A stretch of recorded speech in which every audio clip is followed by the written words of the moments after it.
M. Yusuf ya, dari Pranata Humas Kementerian Agama Kabupaten Pasaman. Nah, di sebelah kanan ini juga ada tim ya, tim kehumasan Bapak Yunedi ya, Bapak Yunedi. Nah, oke, jadi kita itu di sini akan membahas seputaran tentang kehumasan yang dimana kita pasti bakalan bermanfaat dong ya buat kita semuanya. Jadi gini nih Pak, jika kita ingin menjadi seorang yang ahli dalam bidang kehumasan, apa aja sih seharusnya gitu skill yang harus kita kuasai? baik Kaila ya, terima kasih ya sebelumnya. Nah, sebelum kita berbicara masalah skill ya, yang sangat terpenting sekali kalau kita ingin berkecimpung di bidang kehumasan itu adalah nawaitu.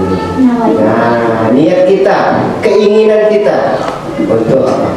Jadi kadang-kadang ada keinginan kita yang kuat, ambisi kita, kemauan kita ingin menjadi seorang humas, maka akan ada keinginan kita untuk belajar, untuk mencari skill kita.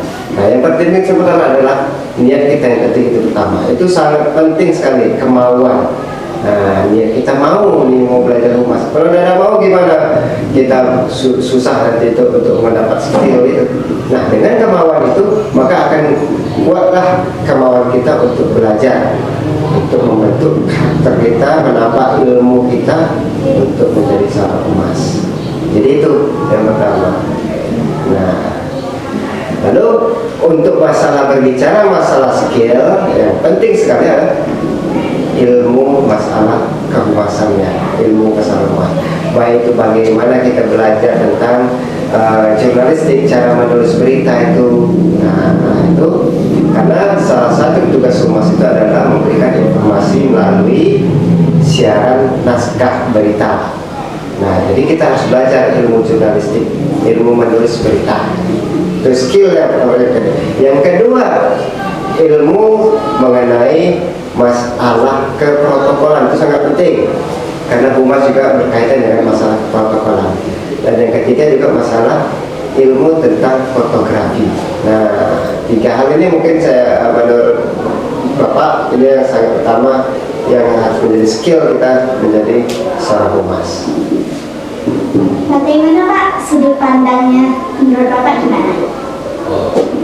Ya, terima kasih. Kalau menurut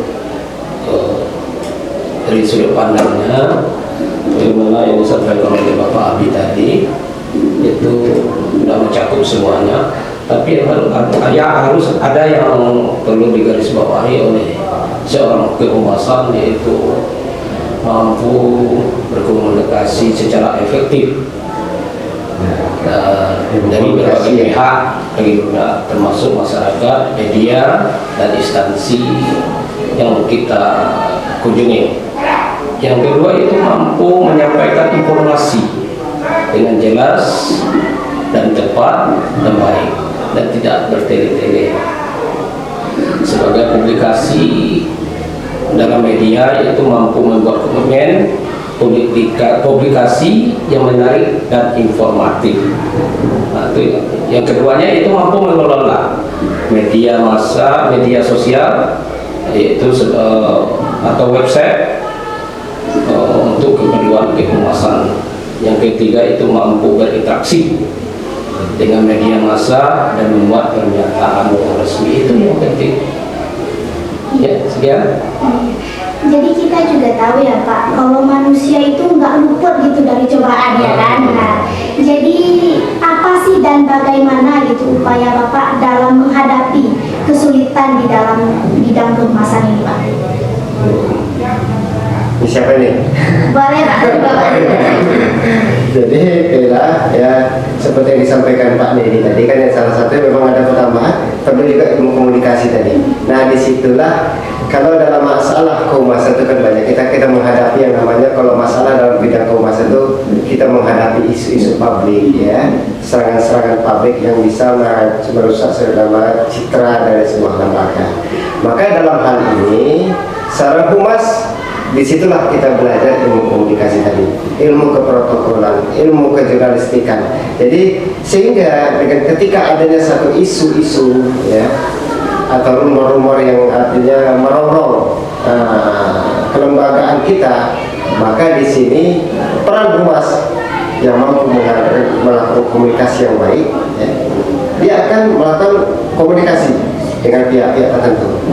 Seperti misalnya dengan media eksternal, ya, para wartawan, diadakan dengan press release, ya kan, konferensi pers. Nah, kita lakukan itu, ya, untuk menghadapi dan memberikan statement-statement ya, dengan tujuannya adalah memberikan kebenaran, keadaan sesungguhnya. Begini loh, jadi masyarakat, publik harus memahami ini persoalan-persoalan yang terjadi. Jadi itu kendala-kendala yang dihadapi, yang sering dihadapi oleh humas. Kalau dengan kinerjanya sendiri ya, kalau dengan kinerja sendiri, seorang humas itu ketika mengalami kendala, kebanyakan masalah kendala humas itu adalah dengan sarana-prasarana. Nah, masalah humas itu biasanya dalam hal sarana-prasarana. Nah, bagaimana menyikapinya? Kalau menurut Bapak, yang penting adalah optimisme. Itu penting. Keoptimisan kita tetap hakul yakin, tetap kita harus berbuat. Yang penting itu, ketika ada masalah, jangan kita cengeng, jangan kita pesimis, kita hanya bisa bergerak kalau ada. Itu buangkan dalam diri kita sebagai seorang humas. Tetap kita mau berkarya, apapun yang ada pada kita, sarana apa yang ada pada kita, itu yang kita bisa manfaatkan. Yang penting kita harus melakukan inovasi, bisa melahirkan inovasi-inovasi, kreasi-kreasi yang tujuan kita tentunya untuk membahagiakan, untuk memberikan citra positif pada lembaga, dan itu tidak tertutup kemungkinan akan memberikan keberkahan kepada umat sendiri. Yang penting optimisme dalam menghadapi kita. Bagaimana Pak dengan Bapak nih? Ya, kalau menurut Bapak simpel aja mengenai kendala di lapangan ya. Kalau kendala di lapangan mungkin bagaimana yang disampaikan Pak Amin, cukup banyak kendala kita di lapangan.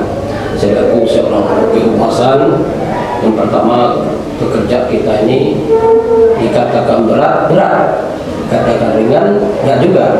Ini pertanggung jawab kita dengan permasalahan dengan orang lain, bukan dengan pribadi kita, dengan orang lain bertanggung jawab kita. Asal salah dengan penyampaian kita, maka berentetlah kepada orang lain, rusaklah reputasi orang lain. Jadi yang penting nanti kendala di lapangan itu etika kita yang perlu. Yang kedua teknologi. Kalau apabila etika dan teknologi kita kuasai, insyaallah tidak ada halangan. Nah, itu aja. Di sini tuh kayak mewakili gitu Pak, remaja, di mana itu kami lagi kan mencari jati diri nih Pak ya.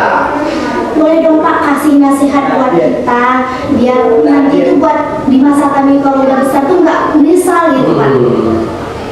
Jadi ya, kalau pesan kepada Gen Z ya, Gen Z pada anak-anak Bapak ya, sekarang ini sedang menimba ilmu di sekolah. Jadi pesannya yang pertama, dari sekarang pandanglah jauh ke depan. Kita sudah punya tatapan untuk masa depan. Tentukan hari ini, jangan tunggu besok. Tentukan apa arah kita, apa bakat kita, ya, apa keinginan kita yang kuat, kemana arah kita. Mungkin kita kuat dari bidang kehumasan ini. Nah, kalau kita kuat sekarang, gali potensi kita yang ada itu. Dengan cara apa? Banyak belajar. Belajar itu tidak hanya melalui pendidikan di sekolah. Kita bisa belajar banyak. Kita bisa belajar melalui berbagai platform. Kita bisa belajar dari segala hal yang kita bisa pelajari dari orang lain gitu kan, tanpa melalui pendidikan formal gitu kan. Tapi yang terpenting kita tentukan sekarang kemana arah kita yang menentukan sendiri, karena itu akan kita nikmati sendiri nantinya ke depan. Maka dari sekarang, tentukan dari sekarang, jangan tunggu besok-besok.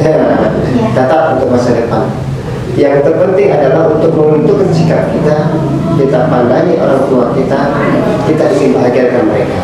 Nah, jadi kita ingin bahagia mereka itu dengan potensi yang ada pada diri kita. Nah, itu. Ya. Kalau Bapak hanya sedikit aja, sekedar motivasi untuk Ananda, mudah-mudahan menjadi insan yang bermanfaat baik di keluarga, masyarakat maupun negara. Yang pertama yaitu jaga etika. Etika ini lebih tinggi daripada ilmu. Kalau orang berilmu tidak pakai etika, tidak akan berguna sebagai orang. Tapi orang berilmu tidak pakai beretika, susah juga. Dia dua-duanya berfungsi. Yang kedua, pergunakanlah media sosial ini sebagus-bagusnya. Sebab media sosial ini sedikit aja kita berbuat, seluruhnya orang tahu. Hati-hati dengan media sosial. Itu yang pesan Bapak. Ya, terima kasih. Oke guys, jadi banyak banget ya episode kali ini tuh yang dapat kita petik gitu dalam kehidupan kita sehari-hari. So, saya Kayla Arsina Safar. Thank you for listening. Have a nice day guys. Assalamualaikum warahmatullahi wabarakatuh. Waalaikumsalam warahmatullahi wabarakatuh.